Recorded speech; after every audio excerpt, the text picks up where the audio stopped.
SD308 Board of Education meeting.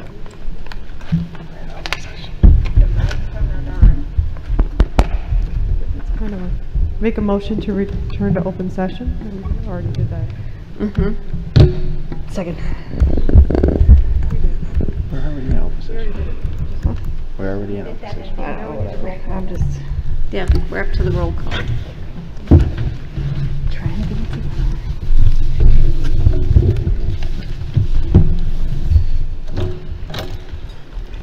Mrs. Doyle, Aye. Mr. Gatewood, Present. Mrs. Johnson, Present, sorry. Aye. Present. Mrs. Corner, Here. Dr. Marino, Present. Mrs. Simulton, present, Mrs. Swanson. Present. I heard someone say, I need a motion. Please stand for the Pledge of Allegiance. Sorry. Where is the flag? Today. We lost our flag. It's right there. Okay. Thank you, Ursula.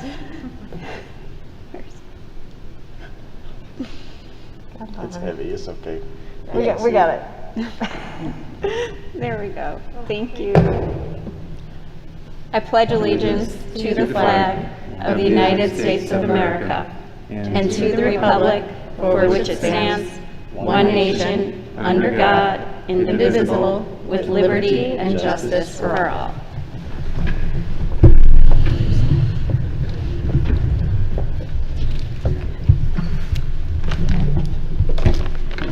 We now have the opportunity for the public to address the Board of Education with 4.1 public comment. On behalf of the Board of Education, I would like to thank the public for attending tonight's meeting. We value the feedback we received from our residents and encourage everyone to take an active interest in their public school system. Residents interested in speaking to the board this evening are asked to have completed a comment card and presented it to the secretary to the board. When the secretary calls your name, I ask that you come to the microphone, state your name for the public record, and provide your feedback. I will read up to 3 email comments submitted by students only. Please note that comments are limited to 3 minutes per person for a total of 30 minutes. And I have one public comment from email from Vincent Yu. Dear board members, everyone knows how tired teenagers can be in the morning, but not because of them staying up past midnight buried in their phones, rather an issue of sleep schedules and its conflict with that of schools. During adolescence, teenagers' circadian rhythm, their day-night cycle, is shifted back roughly 2 hours. So instead of going to sleep around 9, teenagers will fall asleep around 11 p.m. Experts recommend teenagers get 8 to 10 hours of sleep, an average of 9 hours. If a student was sleeping around 11, getting 9 hours of sleep would have them waking up at 8 a.m., which isn't feasible under the school's current schedule. If a student woke up at 8, got ready for the bus in 15 minutes, and arrived 15 minutes later, they would arrive at 8:30, and school would likely start at 8:50. Note, this plan would need school buses to arrive 20 minutes later relative to high school start times. In fact, both the American Academy of Sleep Medicine and the American Academy of Pediatrics recommend that both middle and high schools start no earlier than 8:30 a.m., which would require a 1.5-hour shift back in all school schedules. Furthermore, studies have shown that a later school start time can lead to better grades. When a high school in Seattle, Washington shifted their schedule back 55 minutes, median grades increased from 77.5% to 82%. Allowing students more sleep can also help prevent driver deaths from drowsiness and a host of other benefits. Some may argue that transportation for elementary students may become more difficult. However, elementary school could be shifted in front of both junior high and high school starting at 8 o'clock. Others claim that for students with extracurricular activities, they may not have enough time to finish their homework. However, they could wake up when they currently do to finish it, getting more sleep when they don't have as much homework. The final argument would be that students may find it harder to get to out-of-school clubs, but getting more sleep for all kids is certainly a worthy trade-off, especially since for high school students, school would end at 3:56, allowing more than enough time to get to out-of-school clubs, which usually start after work hours. I know many of you have children in our school district, and I hope that you will choose to take action on this matter. It may be difficult to reschedule, but the long-term benefits for all students are well worth the effort. And the student included citations. So, thank you. Isabel Gershon.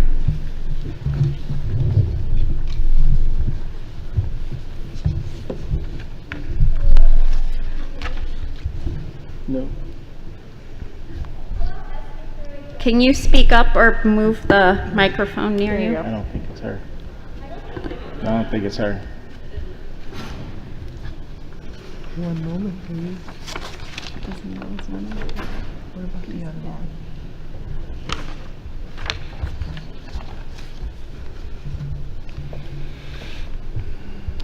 You try again. What about this one? Nope. He was having problems with him. He's trying.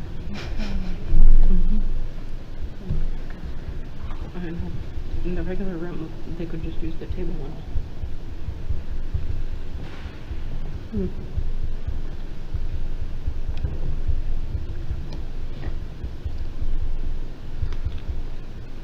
Yeah, or, Should we?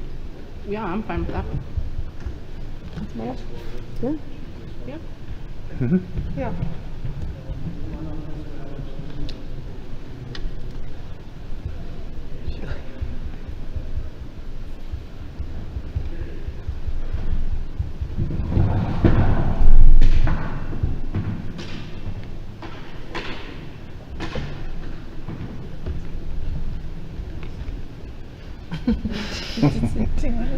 Both of them. Students here.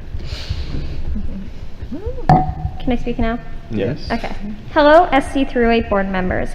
My name is Isabel, and I'm a freshman at Oswego East. I'm here to speak to you about the inequities in our dress code. Throughout my first month at Oswego East, I have noticed serious issues of sexism and racism with how the dress code is being enforced. I thought I would share a couple of examples with you tonight. Many female students have been dress coded for showing their shoulders by wearing tank tops and spaghetti straps. This is supported by the official SD308 student dress code, which states that these would be a disruptive or suggestive clothing item. Though I do not believe that anyone's body should be deemed too suggestive for the public eye for just existing, I acknowledge that the dress code is what it is for this year. My question is, why is this only enforced on female students? Students of any and all genders wear tank tops to school to beat the summer heat. So why are only female students disciplined for this? The dress code applies to all students, not just girls. Another thing that is commonly dress coded at OE is when girls wear skirts that are deemed too short. As one of our deans has cited multiple times that this is because one student could look up another student's skirt while walking up the stairs. Why is the dress code the only policy cited to reduce sexual harassment? This clearly brings up other disciplinary issues and moral conduct for the student who is staring up a young student's skirt. This is not the student wearing the skirt's responsibility, and students should never be blamed for their own harassment. I've also heard of students being dress coded for the possibility of wind hitting a young woman's shirt, and therefore her undergarments would show. The current dress code does not state anything on the possibility of uncontrollable factors, so why are deans dress coding these students under the policy of the board? Lastly, some black male students have been dress coded for wearing do-rags, which is a piece of clothing used to protect the hair of African American people. Senate Bill 817, signed into law by our governor, states the schools cannot prohibit hairstyles associated with race or ethnicity. If we allow headbands, why not do-rags? Administrators, it went out. No, you're good. Okay. Administrators need to be brought up to date on current state law regarding these citations of the dress code. I speak to you today to alert you of the inequities occurring. I know many board members here believe deeply in equity, and that's why I'm bringing this to you. I have many concerns with what the current student dress section states, and I urge you to consider these changes next year. However, as we speak, many inequities are occurring are occurring without any support from the written policy. My ask of you is to please make sure the policy is understood by all school administration and enforced in a way that is equitable to all students. I appreciate your consideration for future updates on the student handbook and dress code for next year. Thank you for your time. Thank you.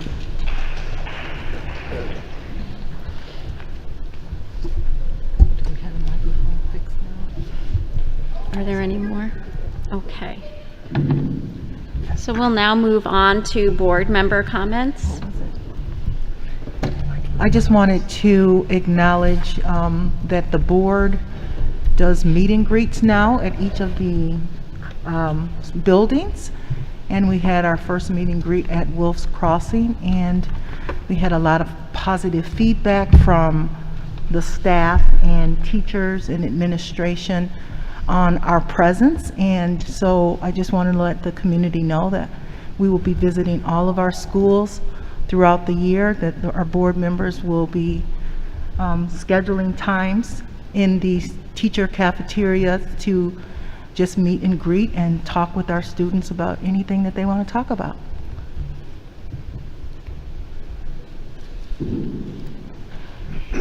I just wanted to, I've got the opportunity to meet with a lot of teachers and parents over the last couple of Your weeks. microphone's off. And, is it on? Yeah. And there is a collective sense of exhaustion, a collective sense of just heaviness in the air. And I was so buoyed the other day by a story that happened via social media on one of the Oswego Moms groups regarding one of our students, our students in the. You just got to speak right into your mic. Speak right into it. Oh, is this better? Yeah.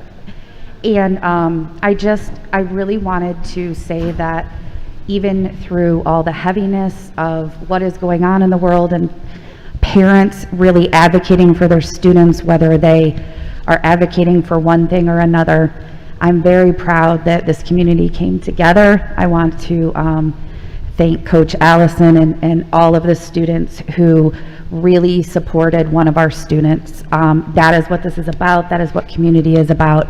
And I was just super proud to be a part of our district. Thank you. That's all I had.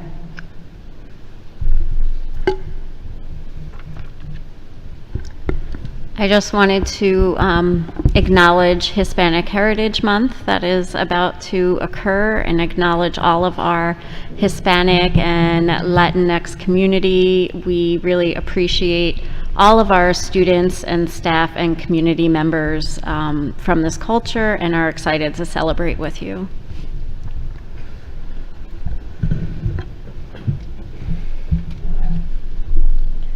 Everyone good?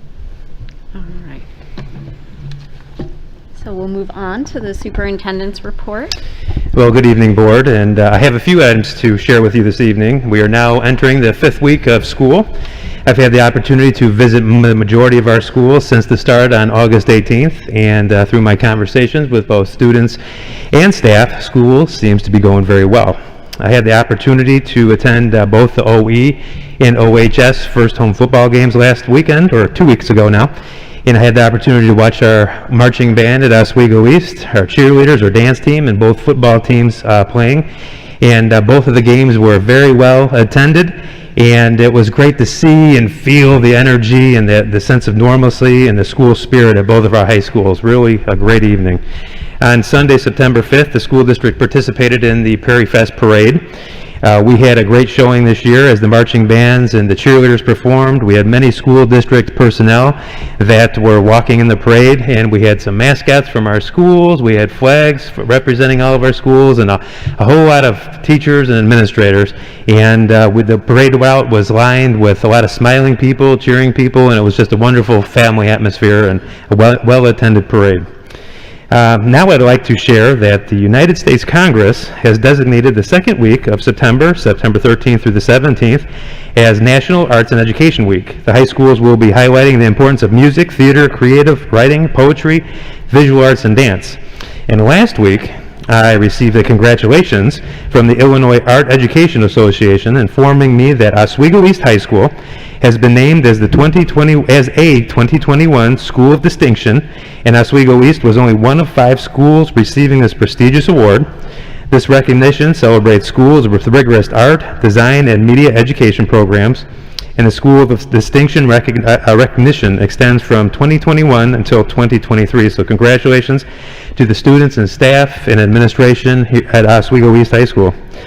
I'm also happy to report that we had 32 students from both Oswego East and Oswego High recognized with academic honors from the College Board National Recognition Program last week. These students were recognized in the categories of Hispanic recognition, rural and small town recognition, indigenous recognition, and African American recognition. These recognitions and achievements were earned based on the students' outstanding performance of having a GPA of 3.5 or higher, and having excelled on the PSAT, NMSQT, or PSAT 10, or earned a score of 3 or higher in at least 2 or more AP exams.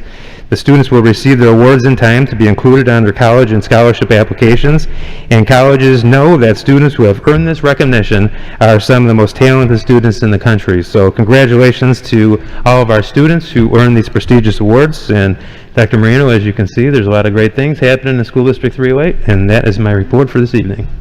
Thank you. It was definitely fun walking in the parade, I have to say. Okay, we'll move on to 6-point approved consent agenda. Can I get a motion?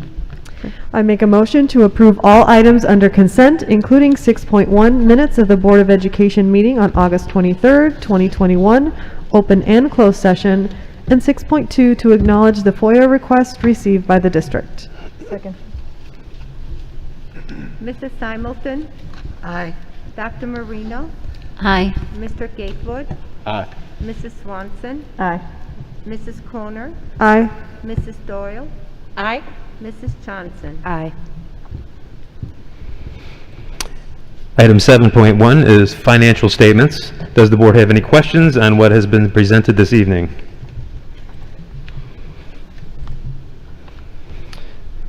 Item 7.2 is an informational presentation on the work we are looking to do as we identify our capital project needs for the district in the upcoming years. 2 of the goals in our newly adopted Envision 308 strategic plan is to develop a 5-year plan to address the physical capacity of our building and program needs, as well as reviewing the needs of general maintenance for the next 10 years. Dr. Petsky is going to present the work from several review meetings and discussions with our architects and the proposal for preparing a comprehensive facility management plan. Dr. Petsky? Good, thank you, Dr. Sparlin. So Board of Education, I'm very excited to share with you some information about a facility and maintenance improvement plan. I'll be presenting a little bit. I also have Rob Allison sitting in the guest chair today who'll be addressing you as well. So this is presented by me, but prepared with a lot of support from Rob Allison in Buildings and Grounds, Eric Simon, who is an assistant in Buildings and Ground, and Deb Nervis, who does an amazing amount of work in keeping track of all of our projects and finances, as well as Charlie Johnsos, who is our district architect from Kluber, and Clayton Haldeman, who is a second architect from Kluber as well. An interesting thing about this engagement, both Charlie and Clayton from Kluber were involved in the initial Vision 2020 plan that we'll give you a recap on. So it's nice to have that longevity and have the same people who were involved in that process in 2014 also looking at doing that process now in 2021. So just to give you a little history on what was called the Vision 2020 plan.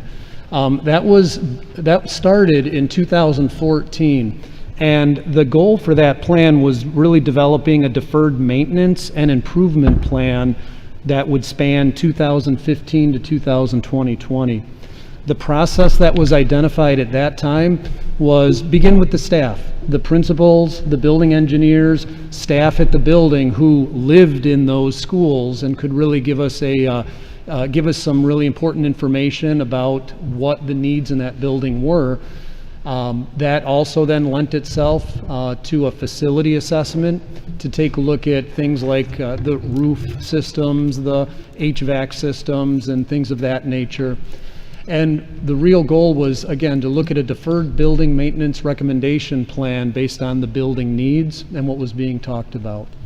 We also at the time included a building energy consumption, how efficient are our buildings, what benchmarks and what goals did we have for our buildings, and that information was collected as well.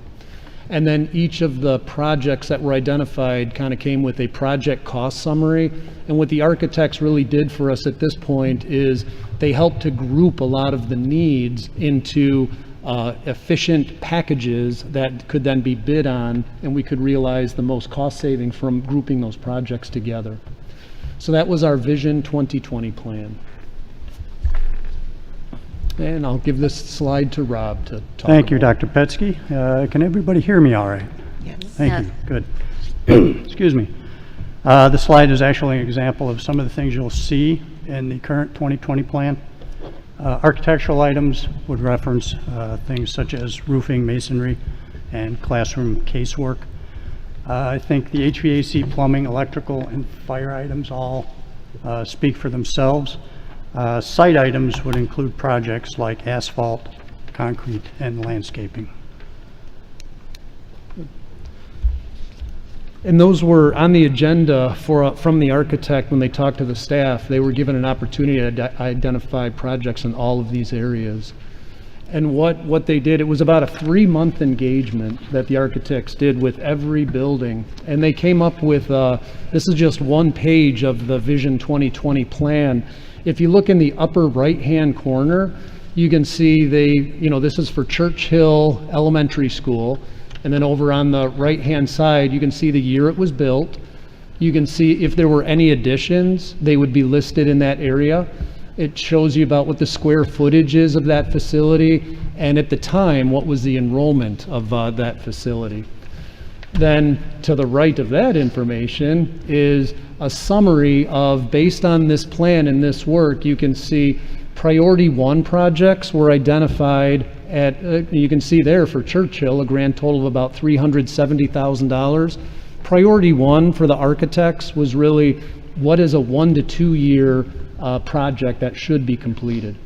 Priority 2, which was a 3 to 4 year project, was next, and then there was a priority 3, which was kind of a facility improvement. What should be added to that building, and if you have some dollars to do some school improvements, what would they offer doing?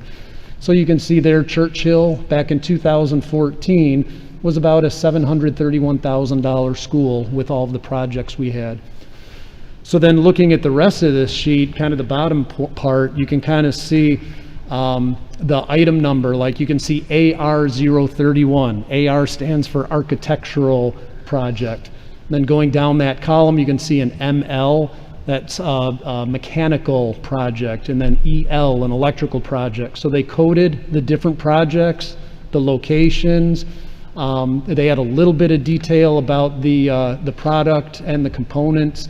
And then the condition, fair was the best that they gave. There was a fair, poor, and then unsatisfactory.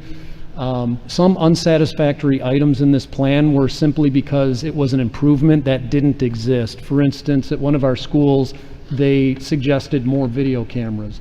There were not as many video cameras as they wanted to see, so that was unsatisfactory because they didn't have that at the time. You can kind of see the priority number that they assigned to it, which correlates to the upper right-hand corner. And then you can see what the cost for each of those individual line items were. So that's just kind of a rough breakdown, and they had this done for every school.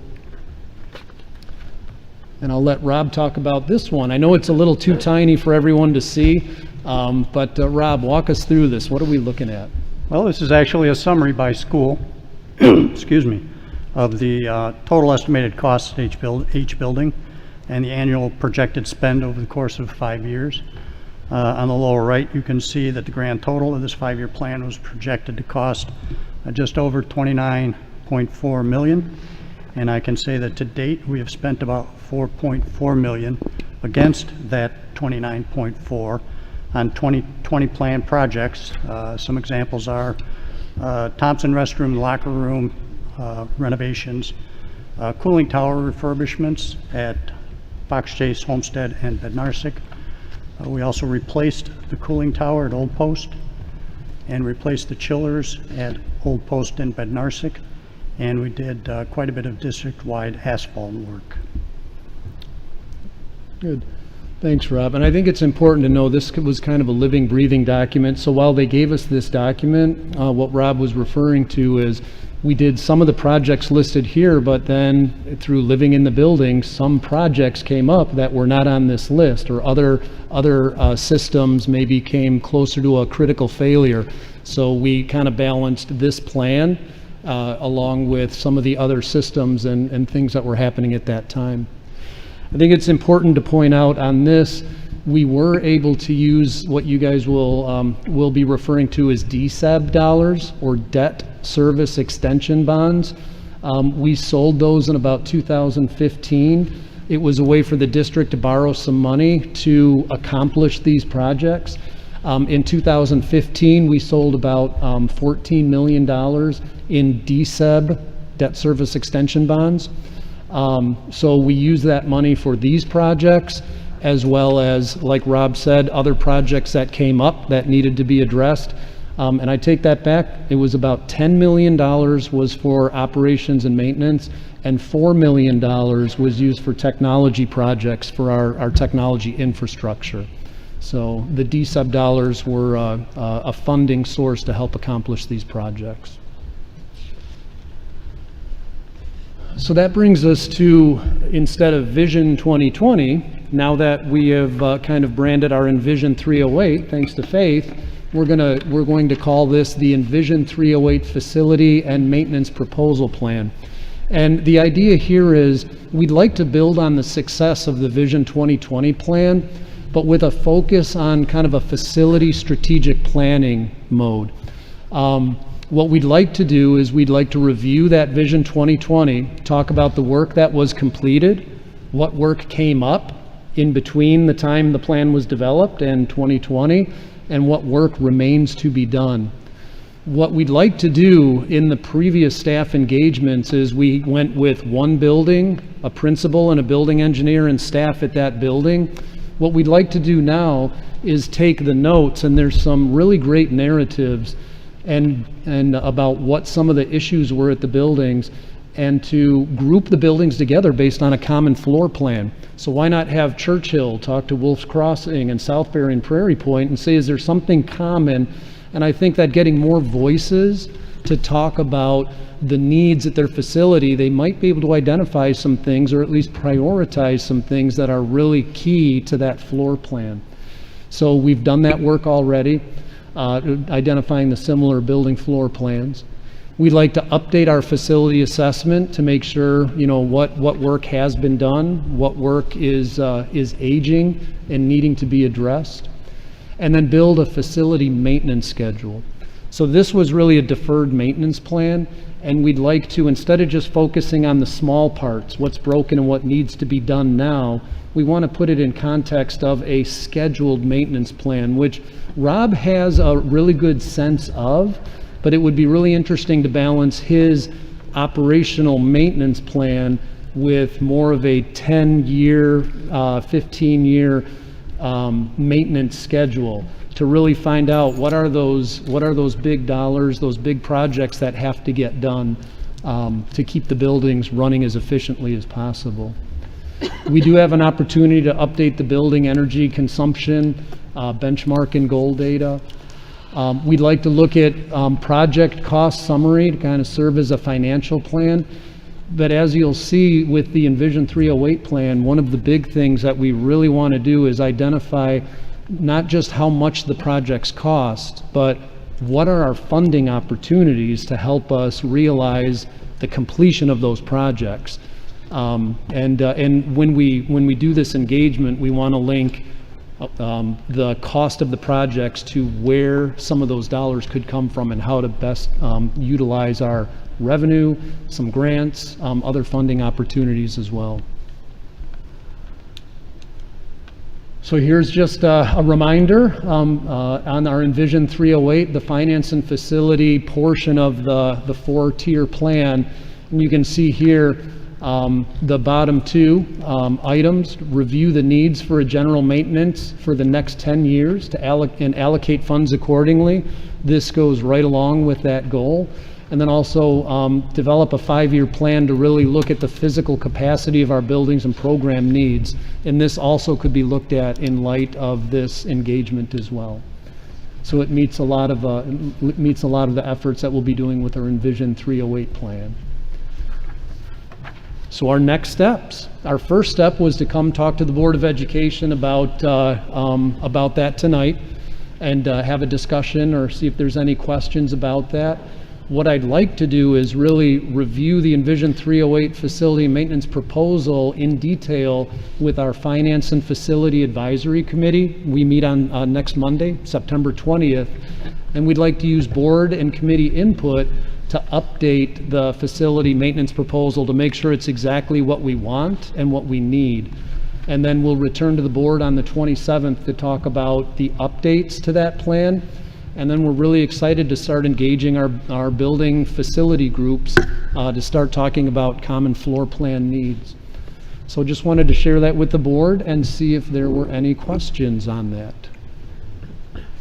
I have a quick question, and correct me if I'm wrong, but this is how I heard that in that Vision 2020, we had identified just over $29 million worth of projects to complete over that 5-year period, and we actually only did 4 million worth of those because another 25 million worth of projects came up elsewhere. Like, that's a little bit concerning to me because that tells me that we didn't do a very good job maybe planning, that we did not anticipate at least some. I mean, $25 million is a lot of facilities issues to have just like crop up unexpectedly. I can probably speak to that, given my history versus Dr. Petsky's. The big hurdle, if you will, to accomplishing that 25.9 million was funding. The 4.4 that we did accomplish out of that came out of DSEP bonds. So we didn't, you're correct, we didn't spend 25 somewhere else. We just didn't spend it. So we had identified 29 million, Correct. but we didn't have 29 million Correct. to spend on it. Correct. Got it. Well, that, I mean, doesn't make me feel good, but Yes. In this, better than I did, I guess. Yeah. in Ruth, to answer that or address that a little bit too, I think it's important to note that part of that 29 million was also improvements. So if you take out the improvements, and I'll have to get those numbers, I'll break them down by priority 1, priority 2, and then priority 3, which were those improvement projects. One of the challenges is we need to look at a schedule for completing the maintenance and the efficiency of the building. So if we get off that schedule, like if we need to save dollars, we can easily do that by not doing some projects that year. But then this plan will help show us, well, if you don't do those projects this year, instead of spending those dollars, you think you can spend them next year, but wait, there's other projects right behind that also need to be done. So I think it will give the board a more comprehensive view of what a schedule looks like, a project schedule versus just deferred maintenance, what needs to be done the next 5 years versus when's the last time we replaced the roofs at Churchill? Well, let's find out when that is. That's a 20-year span, and really laying them out and putting that in a schedule for replacement. Did we talk about at one meeting about using ESSER funds for some of this? We did, and the thing with ESSER is ESSER funds are really focused on air quality and things that are related to the pandemic, so we have to be real selective in what we can use ESSER dollars for. The DSEP dollars really are for more like parking lots and roofs and other projects that also need to be done but wouldn't fit under the ESSER scope. But that's one Faith and I have been talking about what is the budget with ESSER, what are our remote learning needs, pandemic learning needs, and then where could we use some of those dollars for some building maintenance projects. We never got the final list of what we were spending on where, correct? Correct. We're going to provide that to you soon. I want to clarify that the assumption that you're making is that the board would vote to take out more DSEB bonds. Sometimes people call that a backdoor referendum. I've heard that before. But DSEB bonds are, can you explain a little bit more about what they are and what they can and can't be used for? Yeah, so debt service extension bonds, the school district way back when had a certain debt service, and we're able to borrow against that for some of these building improvement needs. I would say we're not asking the board to take out more. What I'm asking the board to look at is, when we put this project list together, really take a look at what is realistically able to be done within the borrowing limits that we have. And rather than looking at $29 million to do in 5 years, maybe we do identify $29 million, but we say, you know what, in this next 5 years, we're going to issue some bonds to pay for projects that cover this $8 million worth of projects. Because keep in mind too, we have to go out to bid, and we need to make sure that the projects are done in a timely manner. That takes a lot of coordination. So rather than saying here's $29 million worth of projects, we do want to show you the scope of the work, but we want to put that into a funding model, or start aligning a funding model that's within the district's capacity to be able to accomplish. So I just heard you say issue some bonds, Mm-hmm. and then I heard you say also just use the bonds we've already issued and just keep using them? No. I just want to make sure I'm clear. We're paying off, this year we're paying off the DSEB bonds that we issued in 2015, which will allow us to have the capacity to borrow dollars towards future capital projects as well. So these would be new issues? These would be Okay. new issues, correct. Thanks for clarifying. Yeah. Dr. Petsky, when we are looking at students in buildings, I'm sure you'll provide updated numbers, because I know just by looking at my home school that is incorrect. Yep. But also, can we show capacity as well, so that we understand where we're at with capacity of these schools, so enrollment and Yeah. capacity? And it'll be nice, I'm glad I've got a seat at the table in both these capacity, because when you talk about student capacity, it's, okay, there's 4 rooms in this building, and each room can hold 25 kids. Well, that's 100 kids. But there's also an instructional capacity. Correct. Is 25 the right number, or is it only 20? And if those 4 classrooms can hold 100 kids, what if the lunchroom is only scaled to hold 80 kids? So there's the classrooms, there's the ancillary spaces, there's a lot more to capacity than just square footage. So that's a conversation that we've had in the past, but I think we need to revisit that and make sure that we're in agreement on what is instructional capacity that we You kind of are. stole my thunder there, because that was what I was getting to, was Perfect. the educational outcomes for those students in the buildings. Yeah. Knowing that, you know, there is that. So thank Yeah. you. I just would like to see that present in the updated document. So thank you. Yep. And speaking of implications, when we're talking about priorities, when we give the report, could you clarify, and you may know some of this already, given that this was, 5 years ago, what percentage of projects have now moved to priority 1? And then what are the implications if we don't act on those projects right away? Because again, if you named it in a technical term, I may not know what it is in order to know that that's a priority. Yeah. And then based on those priorities, given the percentage of dollars needed to accomplish that, will also help us from a budget perspective, knowing what we need in the first 2 years versus the year 3, 4, and then 5 and beyond. Yeah. And that's what's interesting about where we are in terms of a district and our maturity now too. It's, you look at when Oswego East was built, you look at when the additions were put on the buildings, the Wheatlands, Homestead, several other buildings. We're right at that age where we're at that 20-year-old mark. And that's where we really need to look and say, we're not building new facilities anymore, but we do need to put some dollars into keeping our buildings running efficiently. So, and the architects will give us that extra set of eyes to let us know, is this really something that needs to be done now, or are we at end of life on this? Do we need to look at 5 years? Rob, when I sat down with Rob the first time, I appreciated his kind of analogy. He said, John, schools, you know, they live from the time you acquire like a boiler, and they give a life to it, and that end of life.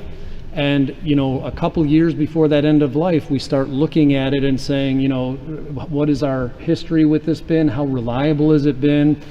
Sometimes things last a little bit after that end of life, and sometimes they start failing a little before that end of life.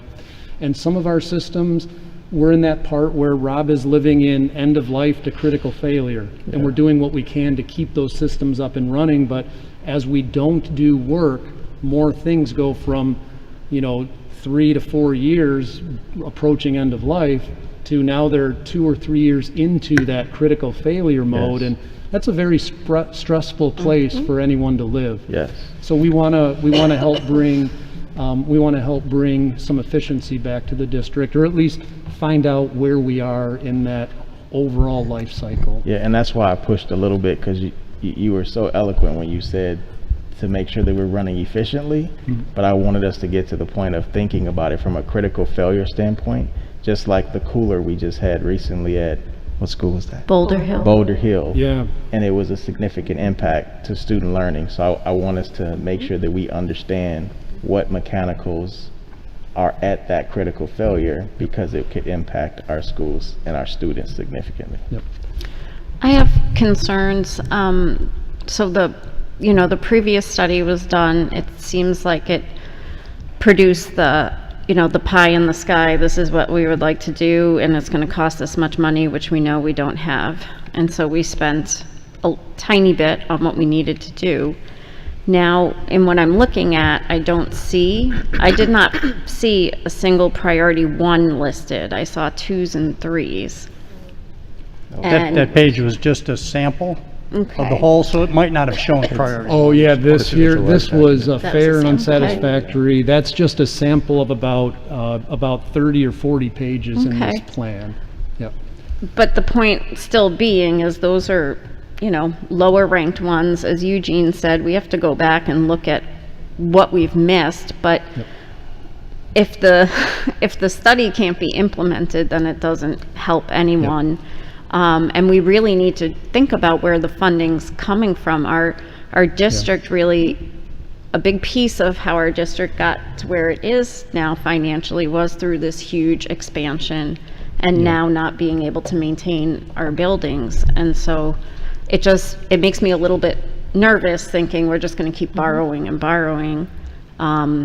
And so I would love to see that calendar of how we're going to do this, lay it all out. And I just in this slide here, it's kind of hard to see, but you'll see that is the blue column is the first year, so 2015-16 and 2016-17, and that does have priority 1 projects. You'll see it's about $7 million the first year, and then about $6.3 million in kind of critical things that needed to be addressed. And then the next kind of salmon bars that you see, there's 2017-18 and 18-19. Then we go down to about another $6 million in priority 2, $5.6 million in priority 2 the next year, and then the final year. Those are all priority 3 are kind of improvement projects. That's $4.4 million. So you can kind of get a sense of where we were with those dollars there, but we really want to flush that out more. And like Rob said, our intent now is, instead of just saying here's a bunch of projects and this is what it costs to do it, we want to take time to really delve into our financial situation and say, what are our capital dollars that we can afford without any borrowing? How much of this can we do? And then where is that tipping point where we do need to borrow some money to address some of these projects, and what does that cost? So we really want to delve into what Rob is calling what did you call it, Rob? This is, instead of a spending plan, this is going to be a funding plan. So well, and I'd like to see us explore just additional sources of revenue, whether that's grants, whether that's corporate sponsorship, whether that's community fundraising. I think we have to also look at where can we bring more funds in where we're not just borrowing. Yeah, I agree. So good. Other questions or ideas? Robin, I really appreciate you taking a listen to this and all of your questions, and I'm really looking forward to, Rob and I are both on the Finance Facility Committee, and we'll bring this to that group and have another conversation as well. Thank you, Dr. Paxton. Thank you, Rob. Appreciate the presentation. Item 7.3 is an informational item regarding the district dashboard and the calendar of annual reports for Envision 308. We feel it's important for us to share our progress with the community and board on the initiatives outlined in our strategic plan on a regular basis. By sharing the progress of the work, we are able to tell our story and how well we are accomplishing the board, what the board has approved us to do. In the classroom, we ask our teachers to formally assess our students, how they're progressing towards their intended goals. The district dashboard will serve as a formative way of assessing how while we are accomplishing the work at the district level in a transparent and methodical way. So Faith Dahlquist is going to be covering the various components of the dashboard that will be used to report the health and progress of our initiatives. Faith? All right, thank you for this opportunity. We want to talk tonight about the big pieces that would go on to our website that the community, staff, students would be able to refer back to as we chart our progress. And it's important to note that there are different kinds of dashboards as you view other school districts. There are some that are just numbers like student achievement and attendance data, and all of those things are important. There are other dashboards that are more of a narrative where there is a story and there are updates and progress. The approach we'd like to take is both of those, where we are sharing the news both in our numbers and things that are easily measured, but also some of our narratives of the progress that we are making on some of our plans. So we want to get into a rhythm that every year we have a calendar of reports that become part of our process where we update the board and our community on progress in key areas. At previous board meetings, we've shared this calendar of annual reports where if you look at facility plans, like Dr. Petsky was just talking about, we could get into the routine of every October, we would see that and then see those updates. November, after student learning data becomes available in October, we would always be looking at student learning and achievement data, followed by the budget, and get into this routine of these are the plans that we've done over the year, these are the next things that we would do. It doesn't mean that we couldn't change the order of these things or that additional reports would be made, but instead of waiting for community or board to say, how are we doing in a particular area, we would be proactive in providing that schedule and the updates. This next piece, and if you can't see it, that's fine. The next few slides break into this, and I really want to thank Scott Bedell and Teresa Comaitis that they've put some mock of what this would look like. And I'll go down just to the bottom piece of that. For each of those gray tiles, that is that annual report of calendars that I had just showed you 2 slides ago.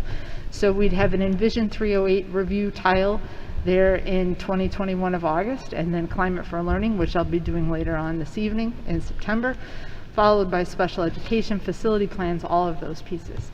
And what we are thinking is that after we give this report, we would provide a link to either the board report, the slide deck, or a video that people can go back to and look to when they want to revisit progress on those pieces. In addition to having the tiles and those linked, we'd like to highlight that what we're suggesting is at the time of each of the annual reports, it would be evaluated for the amount of progress. So the evaluation would be done by the administration and the board at the time of that report, and we would jointly decide, is that making adequate progress? Is it making great progress? And then color code that tile with the corresponding amount of progress. We're suggesting that we start this in February because a lot of things are just now being put in place, so it would be hard to say in the first month of school how much progress is being made. So I thought that might be a little hard to visualize, so I'm going to go through and do just an example with that. So those are the color coding, with the making great progress being that kind of SD308 blue, and then making progress, holding constant, and regressing. So for example, if we were going to do that tonight on the Climate for Learning framework, we would give our presentation, and then we would make a recommendation on the amount of progress that we think is making, and is it appropriate or not. And then we would jointly decide which color we would turn that tile, and then also put in the link and or the slide deck or a video that goes along with that community members could look either right after the board meeting, or they might want to review it 4 or 5 months down the road, and then they wouldn't have to hunt through all of the board meeting reports. So that was the first section where we were talking about an annual report. I also wanted to highlight a second section of the dashboard that we are wanting to include, and this would be a separate section just on key scores and state comparisons and goals. The sections that we're looking about would also be jointly evaluated at the time that we have this data and say, are we making adequate progress toward where we want to go or not? And the 6 areas that we're looking at right now are the percentage of students passing state reading tests, the percent of students passing state math tests, the percent meeting the state SAT scores, the percent of freshmen on track to graduate, our graduation rate, and the percent of students taking dual credit or AP courses. Now, this data can be disaggregated, and it would be as part of the student learning report, but these are some of the large numbers that are already available on the Illinois report card that community members would see, and we put these front and center and keep track of these as major milestones and mile markers of the progress we'd like to make. Questions? That sounds cool. It does sound pretty cool, doesn't it? I guess I have one question in regards to the jointly deciding the amount of progress appropriate. Is there a way, or can we predetermine benchmarks and timelines and automatically update the progress based on those, so that it's a little bit more definitive and objective versus subjectively figuring out? I'm thinking this through at the same time I'm saying it, because like for the student achievement, I think it works. If we determine what percentages are needed or what percentages are our goal, and each box or segment is updated, color coded accordingly, is there a way to do the same thing for the other areas? I would say yes and no. First, on the student achievement piece, where it does appear a little easier, percentage of students passing reading and math tests, as we want those to climb, that gets pretty easy. When you look at graduation rate, where you're already at 96% or 97%, showing that you're going to make great progress, there isn't a whole lot of room to get better than that, so it might be hard to have many different ranges of what adequate progress would be, but that could be ascertained. With the pieces around, I don't know, pick professional development or what that would look like. I think after you do the first year or the first report where we say where do we want to be by next year, that becomes easy, but to say right now, here are the measurements over the next 5 years that are going to be there, when we haven't done the staff survey to get through, we haven't asked our parents or the students about what that would be. It might be a better place to say at the initial baseline when we do this, to project out what adequate growth would be for the next year and the year after that, and kind of agree at that time, would be my suggestion or my recommendation, rather than us coming to you with what all the adequate progress would be in the next month here, when a lot of this is still being built. For the first time in my life, I'm also a little about student learning data, because as COVID and things come back, it's going to be very hard to predict what amount of growth or where we're starting from. Hopefully we will be leaps and bounds and make great gains, but then after that you might not have as many amount of percentage growth 5 years in a row, especially if we come out of the box doing really well. Also, my experience would tell me that when you start a new instructional practice in a regular time, not a pandemic, sometimes you see a little dip in instruction and achievement data while everybody's figuring it out and how to teach it. So you wouldn't want to say, well, to slice the next 5 years in equal amounts and say, well, we're not making progress. So yes, I think we can do that, but my recommendation would be to do it at each of the times that we make these initial presentations to say, what are we looking for by the next year? And then do it that way. Can I ask, maybe not a question, maybe more of a, so the Illinois, you guys can, everybody at home can get most of this information that she's talking about already? For, and literally any school district in the state, it's on illinoisreportcard.com, right? Yes. So literally, I guess my question is, would it be better to color code it the same way that they're coding it, or are we just anticipating that our parents aren't looking there? Well, and they don't look at what is necessarily the adequate amount of progress for our district as to, what our what our graduation rate is, or what freshmen on track. You can compare it to the state, and there are some pieces of what that growth would look like, but we would set our own targets for where we want to be in the percentage of improvement. Right, so I just, I would caution that, right now, I'm looking at it, and it says we've got a 96% graduation rate. Correct. 94% of our ninth graders are on target to graduate. Right. So, I caution setting our own numbers for somebody that's really looking to move into this district maybe and wants to look at the whole picture. I'd just like to keep it kind of the same. Right, on those two examples that you gave, when you're already at 96%, I'm not going to say we're going to be at 100% in 4 years. Well, and there is no data for COVID, for the reading and the... No, this year's Correct. going to be used as the benchmark data, and then move on from there, as Faith said. So that's where I was kind of going as well. So are we basically saying that we would start this dashboard a year from now, since we're not going to have the data?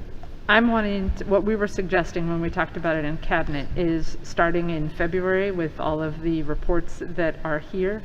We will still be doing a student learning presentation in November, but that would be more of a baseline of where we're at, setting goals and things for the next school year. Okay, so that makes sense. Partial.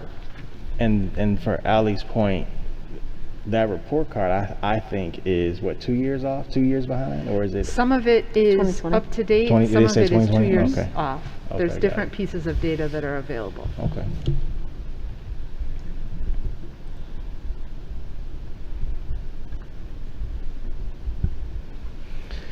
What other feedback and questions does the board have? Oh, one more narrative. Can you give me an example? So would it be just an anecdotal story of when you're saying providing the narrative as well? Because I think stories are great to tell, but Right.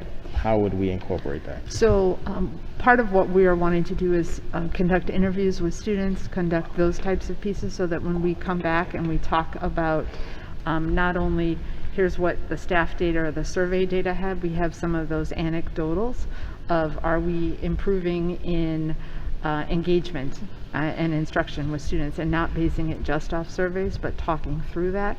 It might be some feedback that we received in narrative form from staff or from parents, but something that is more of than just hard numbers from survey data. And it could also be, here's the progress that we've made, and just showing some of the things that we've done as far as professional development, training pieces that are more of a checklist or a story of the year than it is a score or a percentage.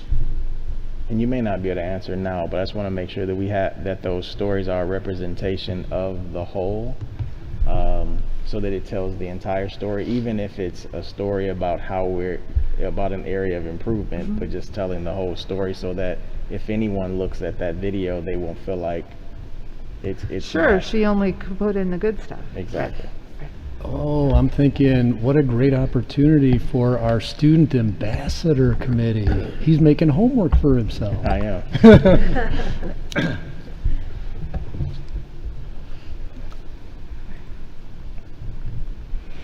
Any other questions? Okay.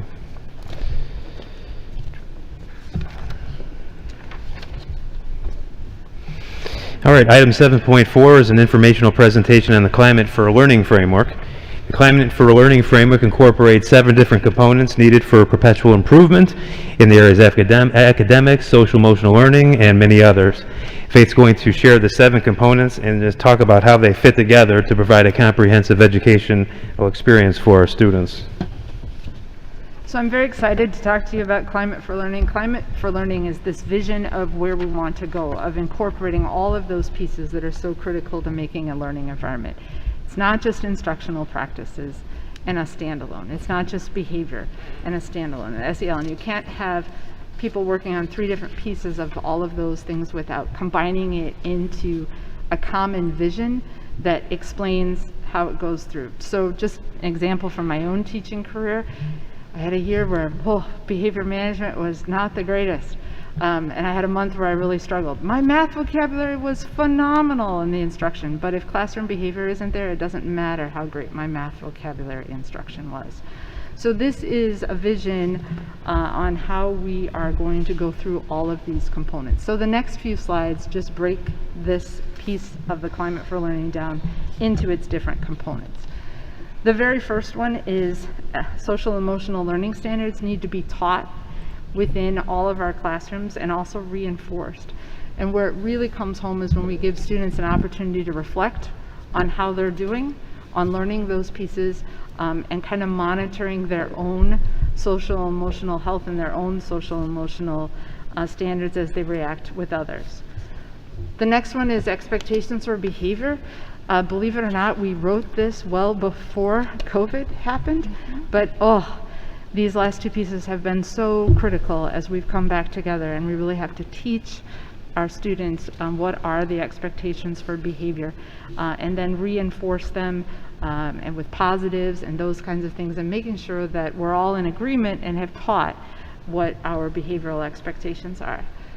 And then the next piece is having social emotional learning targets. You'll see later on in the presentation that we talk about academic learning targets. But eventually we want to be really upfront with the students and sharing with them what it is we want them to learn and practice with social emotional and how it integrates with what we're teaching. The next piece with youth voice and engagement is really what will drive change. If we get a lot better at honoring and elevating not just the aggregate, but the individual and the range of our student perspectives, both at the classroom and at the school level, we will become better at our instruction. We need to, encourage our students to become leaders, encourage them to not only identify problems, but help us solve those problems and then help make decision makers. Not only will it make our system better, it will also be great practice for them as adults, for they can be civic-minded and advocate for themselves. And we're excited to work more in this. Component 5, I'll apologize in advance. I could probably spend 4 days giving Institute on what this looks like, but it's having this type of learning environment that is really supportive, culture responsive, and I'll talk a little bit more about what that looks like. Have to have strong relationships, and then instruction needs to be challenging for every student, but it also needs to have a time in every day that students can have success. It needs to be engaging. So I'm going to talk a little bit more about culture responsive instruction, because there's been a lot of talk about that, and I believe that there may be some misunderstandings. So culture responsive teaching is an approach that we want to weave into every aspect of student learning. It really focuses on students from their assets, and then what do they bring to the classroom. So I talk about how this is more about how do we support students than sort students and know what their successes are, and then build from that. And it has to raise the expectations and make all of our learning materials and our instructional practices relative for all students. And finally, it means that our students need to see themselves in our curriculum. So some examples of what that means here from the literacy framework that we have at K-8. We really need to examine our current curriculum and make sure that our reading selections reflect our students' diversity. Some examples, we need to examine our practices and make sure that each student has success and challenge. If you look at our own reading data, our girls outperform boys by a lot, and this was pre-COVID. COVID. And when I walk classrooms, some of that is due to instructional practices. At the elementary level, people tend to teach the way they learn. Elementary teachers are predominantly female, so it is not shocking that you see a lot of instructional strategies that are geared more toward the female brain and the female learner. There are ways to adjust to that and not have girl student achievement go down, but to bring boy student achievement up alongside. There are districts that we've already done this in, and it can be really successful. Another way to look at this is we have white student achievement that is higher than our Black or Hispanic achievement. Some of this is due to instructional practices or the type of material that we choose. If a student can't see themselves very often in the material, it is not very relevant or engaging to them. And I included at the bottom of this our differentiation statement and our diversity statement that is actually on the one-page literacy framework. And you'll see how strongly the committee felt as this was authored about making sure that as we choose instructional practices and as we choose materials, we are choosing with all of our students and each of our students in mind. The next example is with math. And as you will see, in SD308, our boys outperform our girls in math. When we walked classrooms, we saw a lot of instructional practices that was more geared toward how boys learn, and this can be changed by including more discussion work. And again, when I've done this in the past, that doesn't mean that the boys aren't doing as well.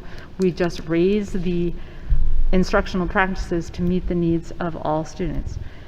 Another way to look at our data and to make sure that we're being culture responsive, although I know when I talk about this with staff, we often just take culture off and say responsive to the needs of the learners in front of you, our low-income students perform much, much lower than our non-low-income students. And research would say that's because we're not spending enough time on explicit math vocabulary instruction. If we change our instructional practices, it won't cause our non-low-income students to do any poorly anymore.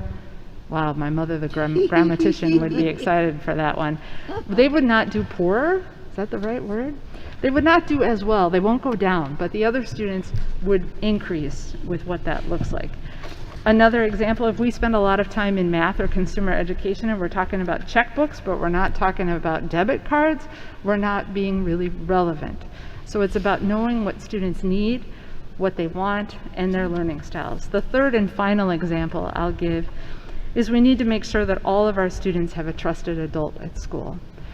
Our high schools have been doing some work pre-pandemic, and we'll do some more again this year, surveying students.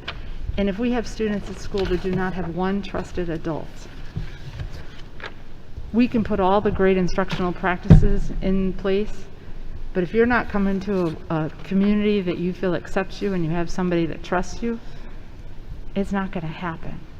So we also have to be responsive to that need about building relationships and feeling connected.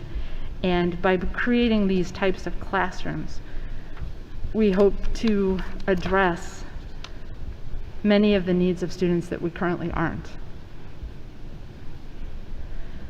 I want to take just a minute and talk also about critical race theory. It's unfortunate to me that critical race theory, CRT, also can be culture responsive teaching, and the acronyms have been used interchangeably. Critical race theory, just so that everyone knows, is an academic concept that's over 40 years old.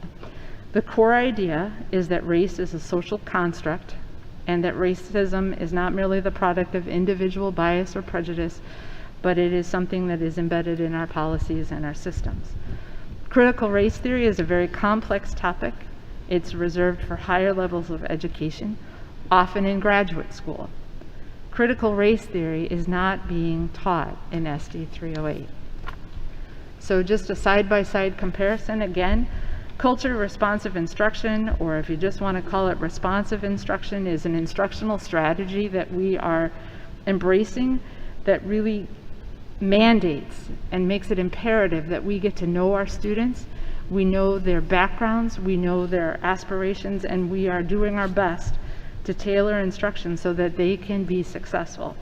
That is being implemented in SD308.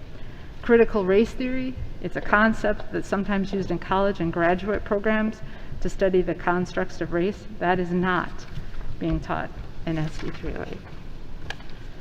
All right, then this slide I'm also really excited about. This is a component of the types of classrooms that we want, and this affects staff and students because I'm asking administrators to join me. We were a little hokey on August 6th, and I got down on one knee and gave them engagement rings and said, will you engage with me? And we did all of this because that engagement and creating and designing around this, we can model it for our teachers, reinforce it for teachers, and so that teachers see it, and then call attention to the teachers that are already doing this with students.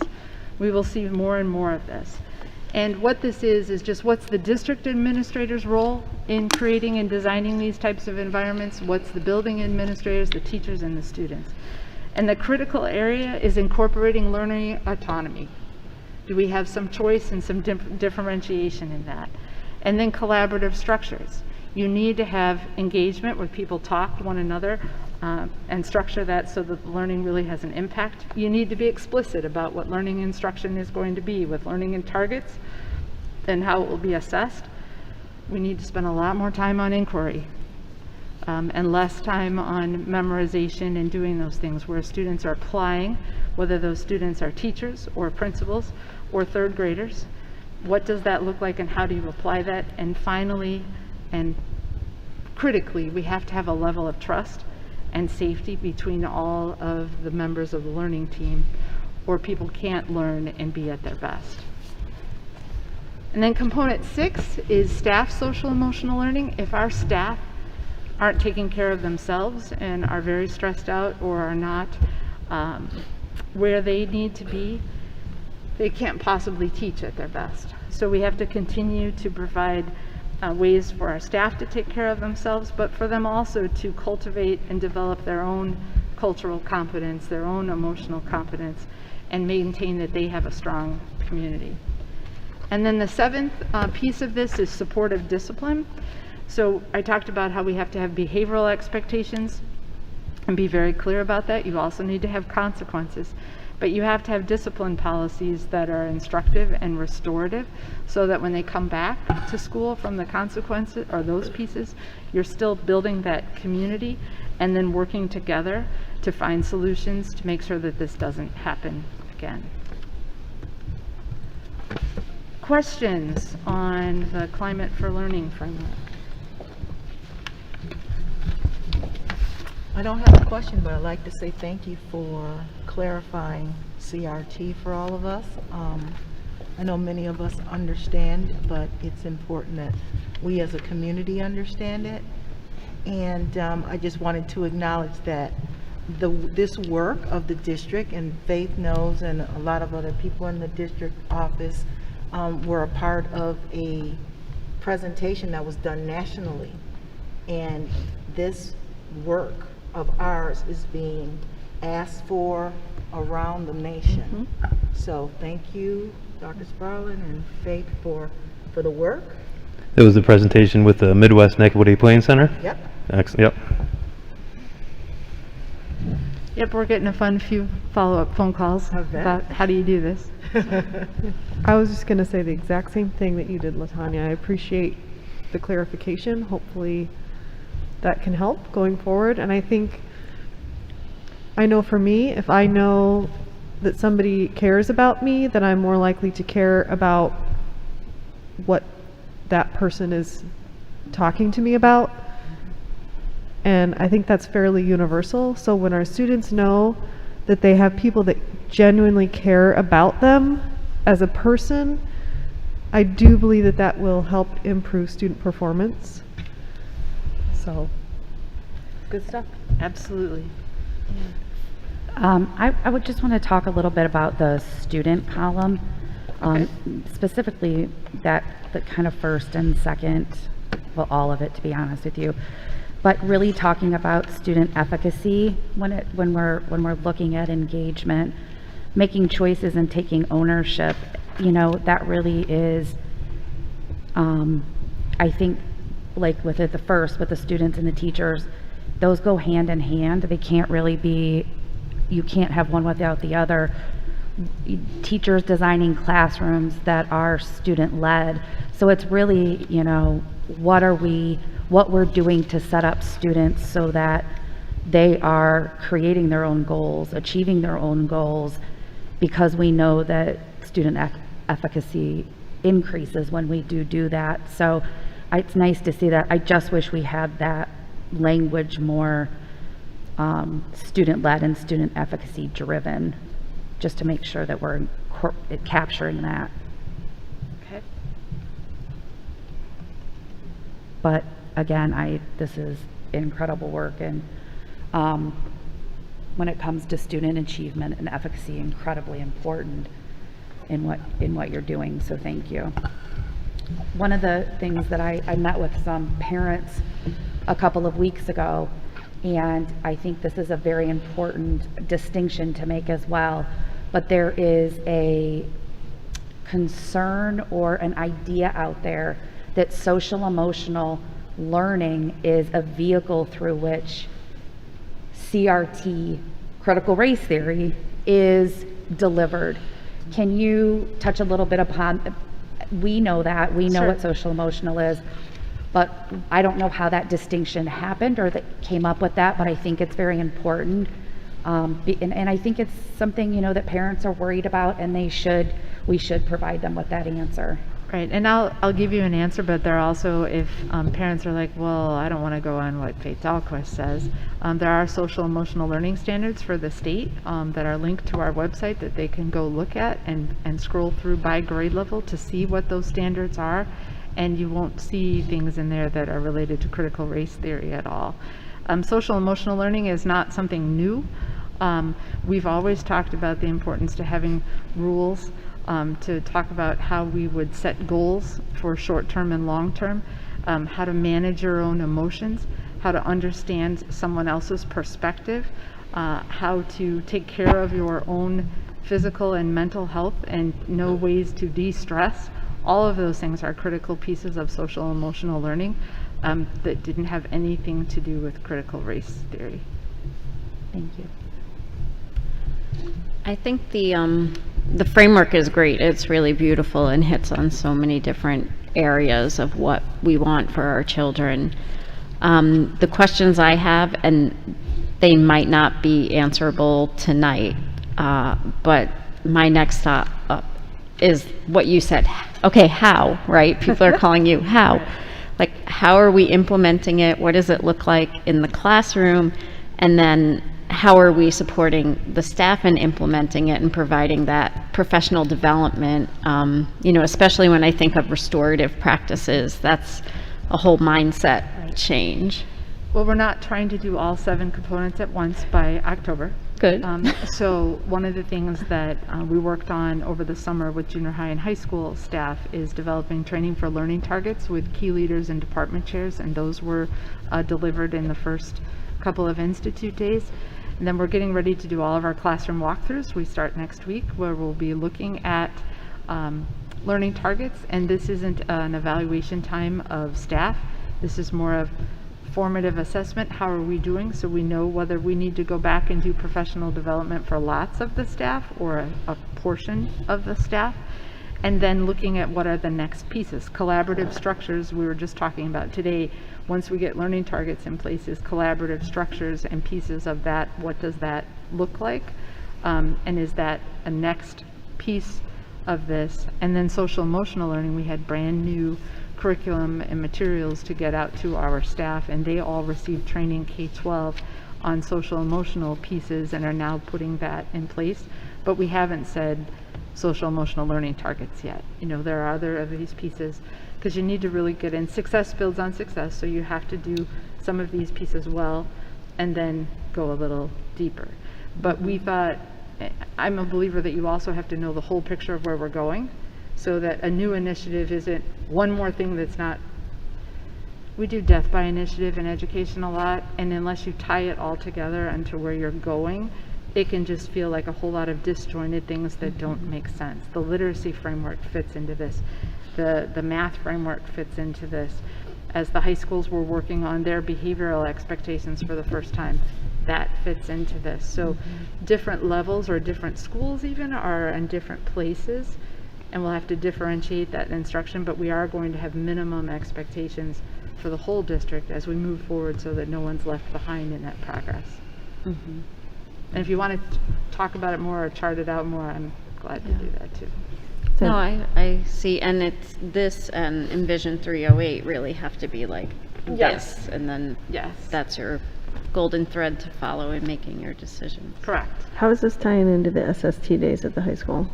So with the student support time that you're talking about, then there are that differentiation piece. Now the first few are really getting out some of the big components of that everybody needs to know about. How do you work Naviance? How do you do, you know, those pieces where it is, instead of taking time out of every second period, that's happening. But what we're looking at for that success piece or even that relevant piece, some of our students need a lot of intervention, and I know there's different ways, and you've shared some of the things about that your high school is doing, but this also is a time that if students are not needing intervention, that it could be, let's go work on making this really relevant. What are some things or projects that you want to really do that are going to get you excited about school or connect to school, and could also be that application or inquiry piece of what you've been doing in regular physics class, and how that would, and students will have some choice and some autonomy to make those decisions, and it wouldn't just be for our struggling students. And hopefully by giving students choice and places to really practice some of those skills, it flows very nicely into what we're attempting to build here with the Climate for Learning. And I just, like, I found it, as a teacher, I found when you said death by initiatives, like very, hits home for me. So I guess my concern is, more particularly at the high school, because I have a kid in the high school, so I see all the meetings that they're going to. Right, so like I guess my concern is that we're not putting more on the staff without training. Right. Or like, you know, like my fear in general is that, you know, like we just keep adding and adding and adding and piling on. Right. And on top of everything else that we're doing, now we've got to implement social emotional learning. And I will tell you that there are maybe some staff members out there who are not comfortable with that. So my fear is that, you know, not only that we're pushing them out of their comfort zones, but what happens when they don't do it well? Because it will happen, depending on... And with anything that we roll out, we have some people that do really well at it, that could probably get up and teach it already to others. And then we have staff that are struggling with that. And part of that is being really clear on what the expectation is and the training that is needed. And then just like at the classroom level, you do a formative assessment and you look and you see by walkthroughs or by discussions at department chairs, is this 3 or 4 people that need assistance? And I'm going to pull them aside and do what I need to do. If it's more than half, boy, we're not, you know, we need to back up and we need to spend some more time at department meetings or institute days, and kind of, you have to be responsive to the learners, whether it's the teachers that are there or the students, and then react to that. And some of that is knowing their stress level, knowing where they're at. We have, you know, just at the high school level, different departments are in different places in embracing learning targets, because some of them have been doing it for a while or doing some of it's brand new. We're going to have different discussions with them based on what their background knowledge is and where they're ready to do that. You have to meet the learners where they're at. Right. If you're going to get student buy-in, you got to get staff buy-in. Yes. Right, and that's why when we talk about designing for engagement, this isn't just, hey, teachers, go do this for students. We have to do that for the types of learning environments for teachers. When I talk to principals, I got to do learning targets. I got to have collaborative structures. I need to give them time to interact with it and apply it, not just sit and get meetings or sit and get professional development. Right. I mean, how are we making sure that's happening, I guess, would be my next question. Well, one of the things that we've done is I've created a staff evaluation piece, and when I did the learning targets for the department chairs, I had them grade me, okay, for principal autonomy or for teacher autonomy, how'd I do? For the level of inquiry, how do we do? So then we're reinforcing this and giving evaluation of ourselves, And then as our principals have been doing trainings like this with their staff, they were encouraged also to use the same assessment tool that I gave, so they're getting feedback on how they're doing. Because part of it's being authentic and being real with where you're at and not saying that you're an expert on everything, but here's where we're going along that progress. I think that's how you get teacher buy-in.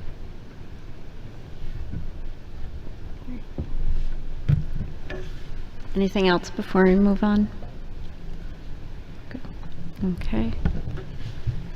Let's see. 8.0 action items. Can I get a motion for 8.0 action items? 8.1. 8.1 approval of bills for payment. I make a motion to authorize the payment of bills in the amount of $2,403,313.72 as presented. Second. Mrs. Croner, Aye. Dr. Marino, Aye. Mrs. Johnson, Aye. Mr. Gatewood, Aye. Mrs. Swanson, Aye. Mrs. Doyle, Aye. Mrs. Simulton. Aye. Motion passes 7-0. Can I get a motion for 8.2 approval of resolution to join Juul settlement? I make a motion to approve the resolution authorizing litigation against manufacturers, distributors, and sellers of electronic cigarettes and vaping products. Second. Can we describe this before we vote on it? Yeah, this is the litigation where school districts are focusing on Juul because Juul targeted youth with their vaping, watermelon flavors and things like that, marketed toward youth. And the schools see a huge disruption in the academic program. We see discipline problems, we see supervisory issues, we see a lot of negative impact due to vaping in the schools. And so this would help us to recoup some of the funding and the resources that we put into countering some of those activities. Just want to make sure. I didn't know if we had talked about it. Mm-hmm. Okay. Mr. Gatewood, Aye. Mrs. Johnson, Aye. Mrs. Doyle, Aye. Mrs. Swanson, Aye. Dr. Marino, Aye. Mrs. Simulton, Aye. Mrs. Croner. Aye. Motion passes 7-0. 8.3 approval of intergovernmental agreement with Kendall County Food Pantry. Can I get a motion? I make a motion to approve the intergovernmental agreement with the Kendall County Food Pantry. Second. Mrs. Doyle, Aye. Mrs. Swanson, Aye. Mrs. Croner, Aye. Mrs. Simulton, Aye. Mr. Gatewood, Aye. Mrs. Johnson, Aye. Dr. Marino. Aye. Motion passes 7-0. Can I get a motion for 8.4 approval of recommended new board advisory committee members? I make a motion to approve the recommended candidates for the Equity, Policy and Legislative, and the Teaching and Learning Board Advisory Committees. Second. Mrs. Croner, Aye. Mrs. Johnson, Aye. Dr. Marino, Aye. Mr. Gatewood, Aye. Mrs. Swanson, Aye. Mrs. Doyle, Aye. Mrs. Simulton. Aye. Motion passes 7-0. Can I get a motion for 8.5 approval of personnel report? I make a motion to approve the personnel report as presented. Second. Oh, second, sorry. Mr. Gatewood, Aye. Mrs. Johnson, Aye. Mrs. Doyle, Aye. Mrs. Swanson, Nope. Dr. Marino, Aye. Mrs. Simulton, Aye. Mrs. Croner. Aye. Motion passes 6-1. Can I get a motion to return to closed session? I make a motion to enter closed session under Statute 5 ILCS 120-2C1, the appointment, employment, compensation, discipline, performance, or dismissal of certain employees and individuals. Second. Mrs. Cloner, Aye. Dr. Marino, Aye. Mrs. Johnson, Aye. Mr. Gatewood, Aye. Mrs. Swanson, Aye. Mrs. Doyle, Aye. Mrs. Simulton. Aye. We now enter closed session.